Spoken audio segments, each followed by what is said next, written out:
Good morning, David. Good morning, Karat. How can an individual or an institution change risk appetite?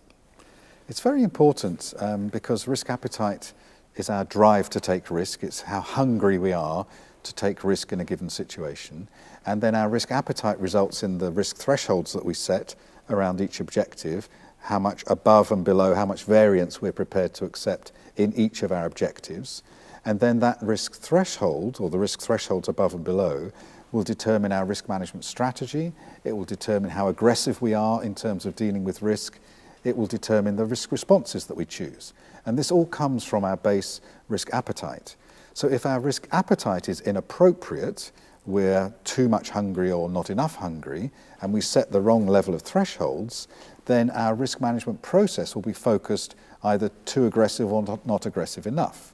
And so that will affect our ability to respond appropriately to the level of risk that we actually face.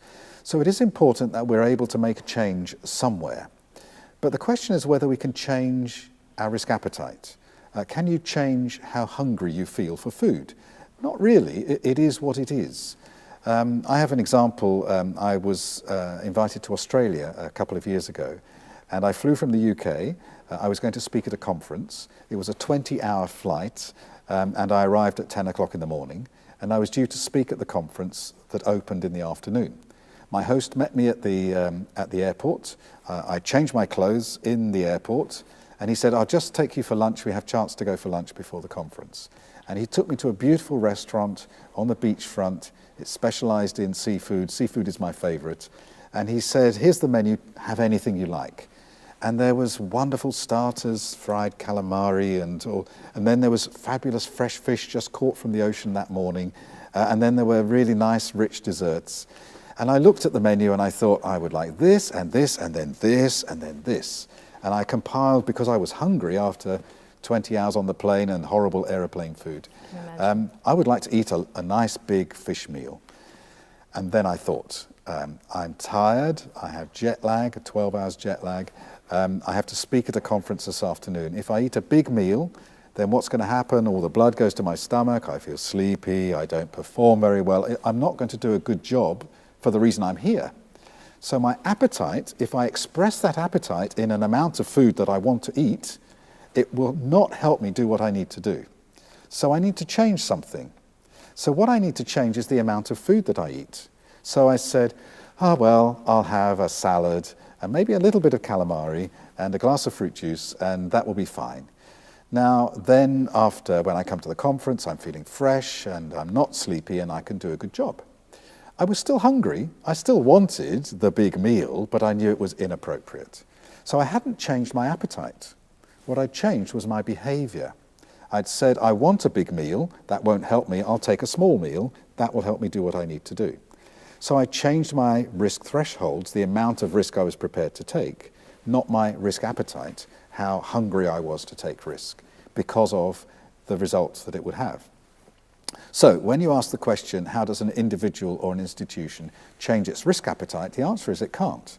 It is what it is in terms of the drive to take risk, but what it can do is to change the risk thresholds that it sets.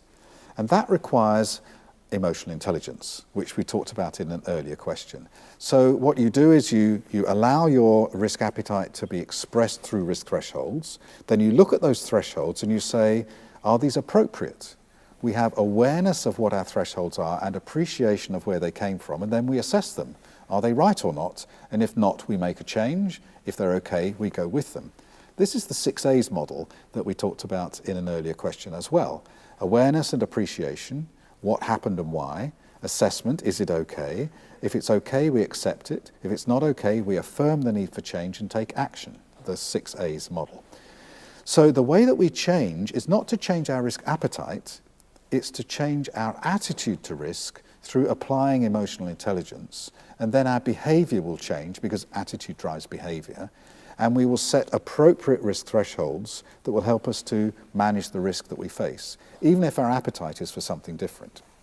So you could have a management team that wants to take a lot of risk. They say, let's launch 6 new products before Christmas, and let's make sure that we break into a new market to become the best in the world. And you go, that's a great goal, that's an appetite for a lot of risk, but when we think about it, we have a limited team, we have a limited time, we have limited capability. Maybe that's just too much. Maybe we should just set a different goal, which is a lower amount of risk, not the amount that you have in your appetite, but something which is actually achievable. And so then we apply emotional intelligence with our management team. We say, this is what you want to do, this is why, it's not appropriate, awareness, appreciation, assessment. Let's affirm the need for action together and take action to change. So it is important in terms of strategy, in terms of project risk, in terms of personal risk, operational risk, all of these things. We have appetites to take risk which may be inappropriate.